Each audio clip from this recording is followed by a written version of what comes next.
ನಾಡಹಬ್ಬ ಮೈಸೂರು ದಸರಾ ಮಹೋತ್ಸವ 2025 ಗಜಪಡೆಗೆ ಮೊದಲ ಸಿಡಿಮದ್ದು ತಾಲೀಮು ಭಾರೀ ಶಬ್ದಕ್ಕೆ ಜಗ್ಗದ ಅಭಿಮನ್ಯು ಟೀಮ್. ದಸರಾ ಮಹೋತ್ಸವ 2025 ಅಂಗವಾಗಿ ಕಾಡಿನಿಂದ ನಾಡಿಗೆ ಬಂದಂತಹ ಗಜಪಡೆಗೆ ಇಂದು ಮೊದಲ ಸಿಡಿಮದ್ದಿನ ತಾಲೀಮು ನಡೆಯಿತು. ದಸರಾ ವಸ್ತು ಪ್ರದರ್ಶನ ಮೈದಾನದ ವಾಹನಗಳ ನಿಲುಗಡೆಗೆ ಸ್ಥಳದಲ್ಲಿ ತಾಲೀಮು ನಡೆಯಿತು. ತಾಲೀಮಿಗೆ ಮುನ್ನ ವಸ್ತು ಪ್ರದರ್ಶನ ಮೈದಾನಕ್ಕೆ ಆಗಮಿಸಿದಂತ ಗಜಪಡೆಗೆ ಪೂರ್ಣಕುಂಭದ ಮೂಲಕ ಸ್ವಾಗತಿಸಿ ಪೂಜೆಯನ್ನು ಸಲ್ಲಿಸಲಾಯಿತು. 30ಕ್ಕೂ ಹೆಚ್ಚು ಸಿಎಆರ್ ಪೊಲೀಸರು ಸಿಡಿಮದ್ದನ್ನು ಸಿಡಿಸಿದ್ರು. ತಾಲೀಮಿನಲ್ಲಿ ಎಲ್ಲ 14 ಆನೆಗಳು ಅಶ್ವಾರೋಹಿ ದಳ ಭಾಗಿಯಾಗಿತ್ತು. ಇದೇ ಮೊದಲ ಬಾರಿಗೆ ಸಿಡಿಮದ್ದು ತಾಲೀಮಿನಲ್ಲಿ ಹೇಮಾವತಿ, ರೂಪ್ ಮತ್ತು ಶ್ರೀಕಂಠ ಆನೆಗಳು ಭಾಗಿಯಾಗಿದ್ದವು. ಸಿಡಿಮದ್ದಿನ ಸದ್ದಿಗೆ ಗಜಪಡೆ ಜಗ್ಗದೆ ಭಾರೀ ಶಬ್ದದ ಪರಿಚಯವನ್ನ ಮಾಡಿಕೊಂಡವು.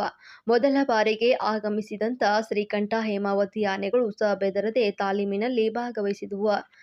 ಅಶ್ವಾರೋಹಿ ಪಡೆ ಸಹ ಭಾರೀ ಶಬ್ದಕ್ಕೆ ವಿಚಲಿತರಾಗದೆ ನಿಂತಿದ್ದವು. ಸಿಡಿಮದ್ದು ತಾಲೀಮು ಕಾರ್ಯಕ್ರಮದಲ್ಲಿ police commissioner Seema Latkar, DCP Bindumani Sundaraj, DCF Prabhugowda ಸೇರಿದಂತೆ ಪೊಲೀಸ್ ಹಾಗೂ ಅರಣ್ಯ ಇಲಾಖೆಯ ಸಿಬ್ಬಂದಿಯವರು ಭಾಗಿಯಾಗಿದ್ದರು.